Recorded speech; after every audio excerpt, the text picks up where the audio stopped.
I'm here with Jane Friedman, who's spent over 25 years working in the publishing industry with a focus on business reporting and author education. And her book, The Business of Being a Writer, which is out now in its second edition, is a classroom text in many writing and publishing degree programs. And her excellent newsletter, to which I am a subscriber, The Bottom Line, provides market intelligence to thousands of authors and industry professionals. And she works with organisations such as the Authors Guild to bring transparency to the business of publishing. She's basically, if you're in publishing, you already know Jane. If you're not, then talk to somebody who's in publishing and they'll tell you all about her. So first of all, it's great to have you here, Jane. Thank you so much, Alison. A pleasure. Welcome to the show. And congratulations on the new edition of Becoming a Writer. How does that feel? I'm glad it's done. I hear you. And we're going to talk about your own writing process as well. But yeah, it's how has the business of writing changed? And I think it's 7 years, isn't it, since the first edition? What sort of made you go, do you know, we need a new edition of this book? Well, I mean, the straightforward answer is my editor asked me to update. This book has sold really well. Can we have another edition?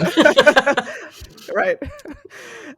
But, I also felt a little cringe around certain chapters or sections of the book, especially anything related to digital media, digital publishing, social media. All of that has shifted so much. And I just couldn't stand by a lot of the sections related to that. Tell us more. What do you mean? Yeah. So there was, in the first edition, I did a lot of discussion of what was happening in the magazine industry, the shift to digital publishing, and some of the business models surrounding that. So when I actually wrote the book, which of course was before the publication date, BuzzFeed was in ascendance. There was a lot of focus on using things like Facebook and then Twitter to push traffic. And, a lot of that has fallen apart. There's no other word for it. Yeah, there isn't. Just this tremendous fragmentation of attention across so many different channels. And of course, that first edition didn't talk about TikTok, which has become a really important part of how books get discovered, or at least how certain books get discovered right now. Of course, in another 8 years, that's likely to change. So, in the second edition, when I was revising it, I tried to avoid painting myself into a corner with some of these things, but there's only so much you can do. And what tends to date, and what you've just sort of articulated there, is that the channels change, the tools, the technology changes. Do you think any of the principles that you were setting out have changed or evolved in that period of time as well? Fortunately, not so much. I think the foundations of how authors build visibility, build a readership, I think while the tools change, the principles don't. So that guidance, even though I still revisited it and made some structural changes to the book because my own thinking has shifted, I don't think that anyone will be misguided by the first edition. They just have to kind of mentally substitute in kind of the new tools and platforms that have come into the picture. You mentioned then the fragmentation of attention. Do you think that reading has changed if writing hasn't so much? Oh, that's that's a big question.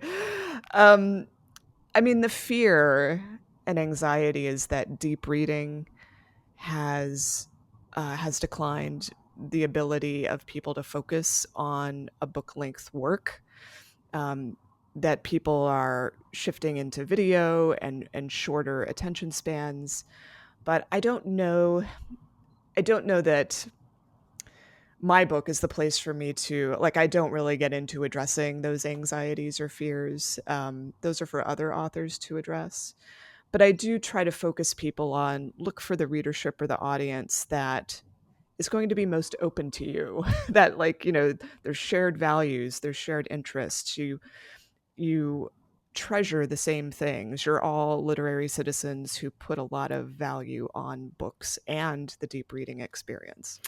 Literary citizens is a great phrase. But you touch on something really interesting there, which is that I think publishing tends to be quite a closed ecosystem because we're writing for people who read books. And they're still out there. And actually, even the blockbuster readers are still out there. People still love that sort of deep immersive experience, particularly for fiction.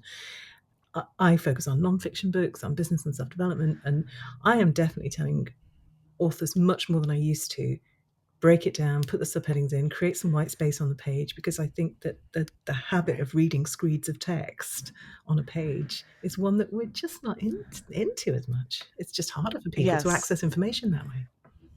Yes. And I think looking at the much bigger picture, I feel like anyone who's an expert or an authority or writing nonfiction, especially if they're not in the storytelling space.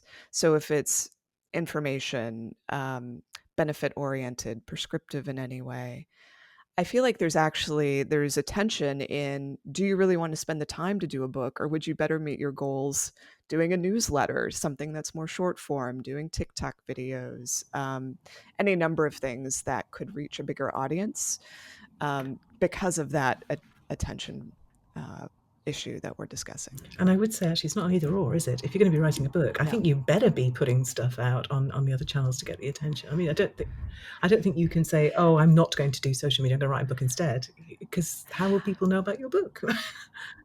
Right, right. I totally agree. I think the concern I hear coming from, let's say, literary agents and some publishers is that, because writing and publishing a book sometimes doesn't have much monetary reward, there are easier ways to monetize your expertise than spending a ton of time Oh, yeah. on the book. So, but that's not to say that the book does not have value. It does, but it is like a such a time sink if you're doing it properly. And it's interesting because I was sort of in this whole publishing sort of revolution back in sort of 2009, 10, when we suddenly, the ebook was here and it was all going to change. Yes. And almost the longevity of the print, the value that people have in the thinginess of a print book Yeah. really surprised me. But on reflection, doesn't surprise me at all, because we spend so much of our lives on screen that why would you want to read a book on screen as well? It's just a very Right. unsatisfying experience. And there is, I think, real Right. social and cultural value in the whole kind of bookiness of it. Yeah, certainly we're seeing that play out now with how print sales, especially on the fiction side, well, nonfiction too, but print fiction has become so print driven lately in terms of growth, with the deluxe editions and the sprayed edges and all of these things that make it like on TikTok, the people who are spreading the word about books want to hold up a physical object. So yes, that has been a surprise to me as well, because I think in that, like, I lived through that same period that you did in the industry, and I too thought that ebooks would become the majority format, and that is not the case. We had music, didn't we? We looked at music and we thought that's where we're Mhm. going. And music has gone totally digital, but books haven't. And you're right. It's something about being able to, what was that great phrase? Books do furnish a room, and they do make a great Yeah, social right. TikTok prop, and yeah, all that kind of stuff. So Yeah. fascinating. So if you were writing the book, Jane, about becoming a publisher rather than becoming a writer, Mm. what do you think you would have been looking to update over the last 7 years or so? If I can only think about this in terms of, if I were going to try to start a profitable publisher today, I would really focus on a community or niche that I felt like I deeply understood and could see how to serve them, not just through books, but through lots of different channels or mediums. And I don't mean just like social media, but I mean whether that's classes or merchandise or, message boards, things that really get people involved and building trust around the brand, so that when you do come out with books, it's not from this organization that you've never heard of. I feel like with the really big publishers, I've thought this for years, and I'm still kind of waiting for, the repercussions of this. But there's so many dozens of imprints under the big corporate publishers that don't mean anything to readers. The authors might mean something in some cases, but I think the imprints lose meaning over time, especially as consolidation occurs. So what I find is that the publishers who their names do mean something to communities and to readerships, I find that they have a lot more resonance and staying power. And something that I don't want to get too trend oriented, but something that I've noticed that I'm watching closely is how the subscription box services are starting to reach into publishing, which makes total sense to me because they understand the readers so well and have that direct to consumer reach. And it's the So I curation feel, then that you're paying for, isn't it? And the sort of yes, the experience of receiving it through the post. right, exactly. So, fundamentally, what I'm suggesting is a direct to consumer approach that I think has been a weakness for the really big traditional publishers, because typically they were selling to Right. booksellers or wholesalers or whomever, and they haven't necessarily had that close relationship with what readers are looking for. Yeah. So that's, I mean, I think when I entered the industry, I don't know how much it really mattered unless you were in a really, like in an enthusiast community. And But today I feel like it matters more than ever. that's what immediately comes to me when you talk about, the publishers that have got the brand loyalty, the brand awareness. It tends to be the niche. It tends to be the military history. I'm thinking of Osprey, and so but those absolutely, there are people who will buy any book that they bring out because that's their thing. Vertebrate is another one for outdoor stuff. Yeah. There's a literary publisher in the UK, Fitzcarraldo, I don't. I think. I think that's the one. But they're you can tell one of their books is on the shelf from like across the Yeah. room because they have such strong branding and they've built up a reputation for doing a certain type of book. Yeah, so fascinating. And that ecosystem that you're talking about, like it's not enough just to publish books and put them into bookshops. You need the sort of the community, you need the brand awareness, the sort of touch points. That it really reflects back on your own experience as well with your newsletters. I know that's a bit of an awkward segue, sorry, but I do want to talk about your newsletter just because it's so good. And I think it's something that publishers and also authors maybe don't do so well. What makes a good newsletter? As of today, voice. The voice is so important, or you're providing a perspective or a lens that someone else or other news outlets aren't necessarily applying. Um, Part of this can be curation, it could be reporting, it could be analysis, but there has to be a stance. And what I see, and partly what like the subtext here is AI, and the fact that I see AI generating some of the content I see in newsletters. And for me, that's disposable. I don't care what AI has to say about some of these issues. I care what a person, a human being with history or context or um, knowledge of the community, what they think this means. That's what I'm looking for in a great newsletter, aside from just, show me something I'm not seeing elsewhere. And I do also have that kind of, you can't be bothered to write it. Why should I be bothered to read it? I mean, Yes. really. And you've sort of achieved the holy grail of newsletters, which is you've got a viable paid newsletter. I'm really interested Yeah. in that transition. When's the right time? Why do you do it? What does it make possible? So I was able to start a paid newsletter. This was in 2015 because I already had a really well established website with like 6-figure traffic. I had a free newsletter that reached tens of thousands of people. My name was recognizable for the topic that I was writing on. And so when you say, look, I now have this subscription, this paid thing, it's even if the conversion, the number of people who actually pay is 1%, that's still enough to make it viable if you've already built up the audience through other methods. I think it's really hard, and this is what makes me a little bit cynical at times about Substack selling writers on its platform. It is so hard to start a subscription newsletter from scratch when you haven't done any other work that would like tie into it. Yeah. Just, Why would somebody pay for you in your new newsletter, which they've never heard of? Or yes. right. And that's what I see the most of Yeah. these days. And it's unless people already know your name or you have a really compelling angle. Like I just saw one that about tell your story of getting laid off, the job you were laid off from. Now that's a pretty compelling angle, and so maybe I don't have to know who's behind it, but otherwise we probably need to know the name. Yeah, it's interesting, isn't it? The less well known you are, the more niche and specific your topic has to be to catch people's attention. Well, let's go backwards a step then. If it's not about setting up a paid newsletter, which it isn't, how do you? I mean, I know it's graft and I know it's good content and all the rest of it, but I guess what's your best tip for establishing a newsletter that gets traction? Oh, I think part of this depends on what category you're in and also how well known your name is. So there are some categories of paid newsletter where the benefit is really clear. And people have a motivation to subscribe because of that benefit, like investing, business growth, things that you are getting some sort of information that is going to help you run your business better, earn more money, etc. And then you can see this in some other areas where I've been drawn to pay for newsletters, even if I didn't know the name, but I trusted the person's credentials. So, health and wellness, like really specialized information on a topic where you feel like, okay, I want this, I want regular information from this person on this topic that I can't find elsewhere. So, there has to be this feeling And of, well, that's the kicker, isn't it? That I can't. I mean, it's there's not much you can't find on the internet.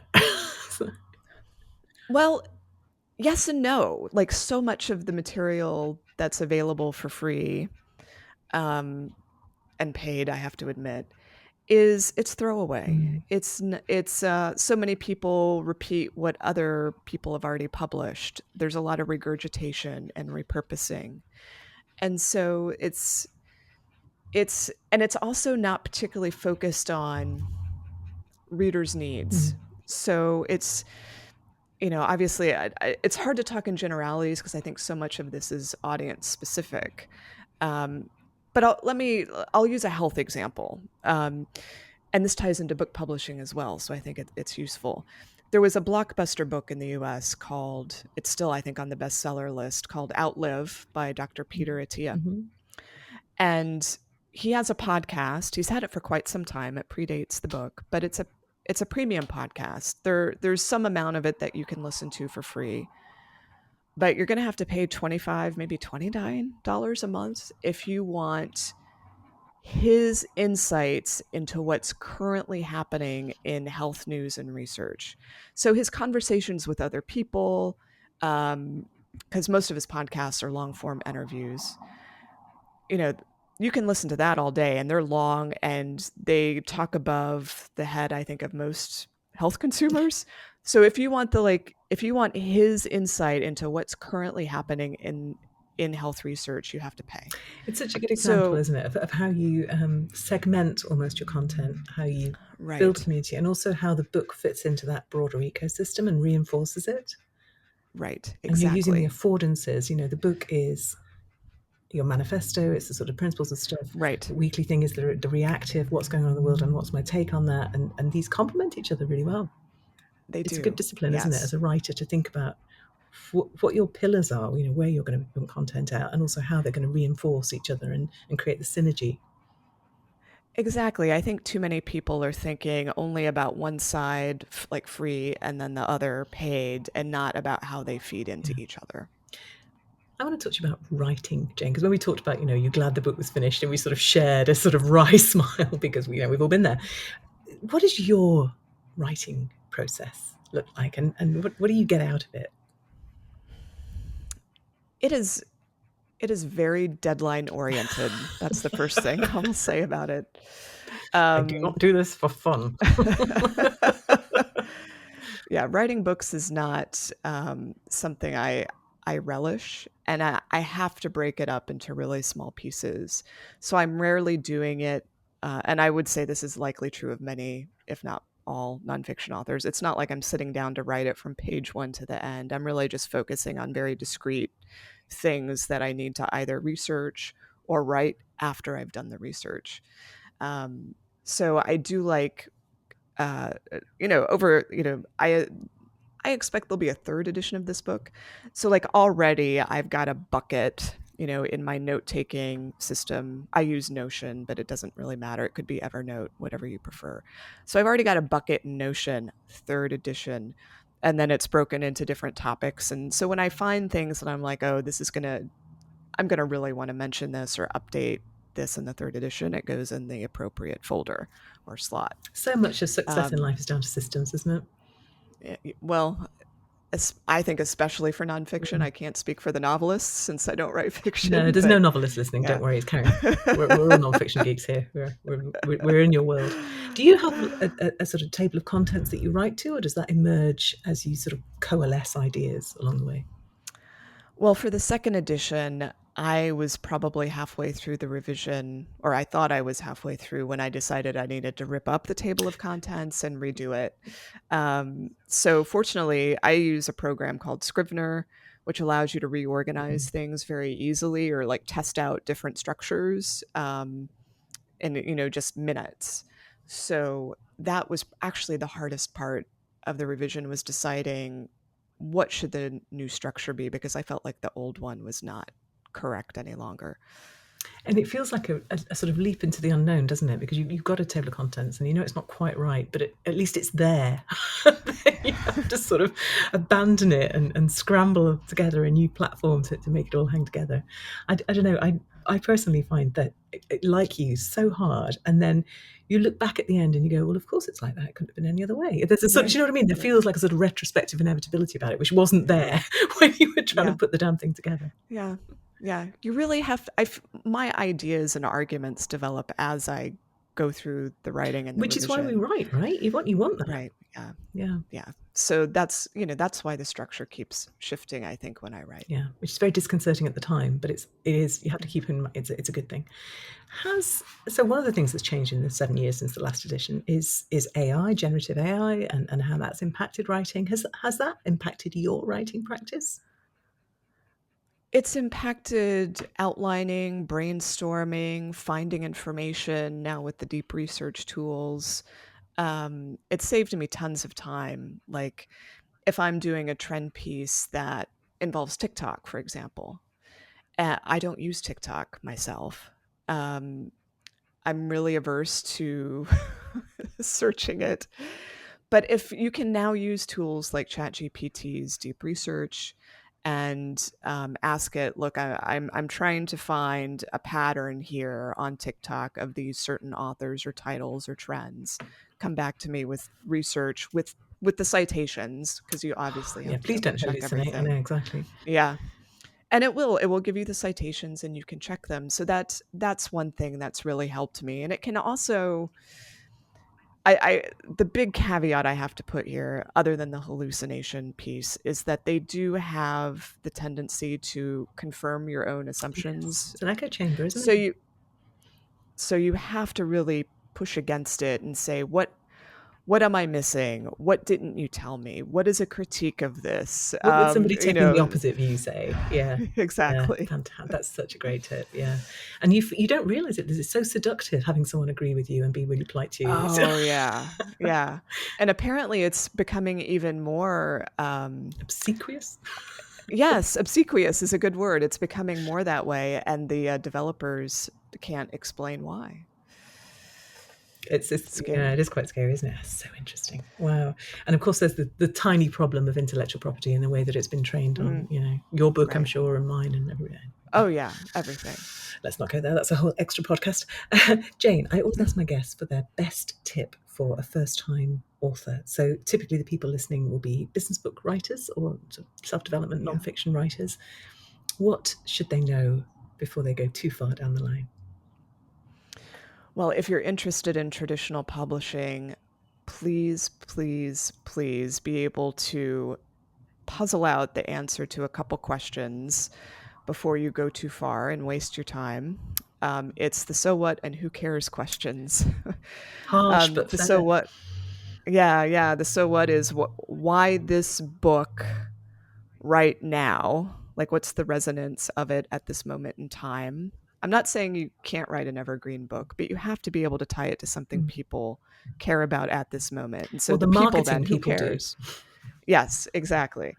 And then the who cares, like who is it that you're speaking to? It's not anybody and everyone and aliens should they land. It has to be a specific group that you feel confident addressing. Yeah, please don't write it for the aliens. That's not a viable market sector. I mean, I'd add to that the why you as well. There's a sort of credibility piece there as well, isn't there? Yes. Yeah. Yes, there is. Yeah. Yeah. I think you've sort of implied it, but I think that we should just state it as well. Please don't write your book and then try and find a publisher. Please write a proposal and then take it to a publisher. Yeah. Yes. Yes, that was strongly implied. That is absolutely. Yeah. Because fiction's different, isn't it? In fiction, they want to see your manuscript. But in nonfiction, Correct. it's very much like, what's the book about? As you say, who cares? Yep. Who's it for? And why you? And then they'll take it on, and then you write the book. But yeah, correct. Don't write it before you've sold it. Or don't write it before you've had that feedback from a publisher, I guess. Brilliant. Right. Yeah. And I always also ask for a recommendation, a book that you have perhaps read recently that you've enjoyed, or a book, I mean, you're not allowed to recommend your own, sorry, but a book that you think somebody listening who's interested in the business of books should read. And they should read yours, of course. This is a bit of an unconventional suggestion. We're here for those. But it's How to Reform Capitalism from the School of Life. Because I just love the way it talks about business concerns, especially during a time when I feel like there are people who are kind of anti-capitalism or they see the downsides of business. I feel like this book really brings a thoughtful approach to how you can transform it in, as the title indicates, in a way that serves the greater good and your own business goals. And it's such an interesting model school of life as well, isn't it? It's almost like a sort of composite author. So yeah, absolutely brilliant. Yeah. And Jane, if people want to find out more about you, more about your brilliant newsletter, more about your books, where should they go? JaneFriedman.com. That's where everything lives. Well, that was easy. Well, I will put that link up on the show notes at extraordinarybusinessbooks.com. Thanks so much for your time today. It's been absolutely fascinating. Thank you so much.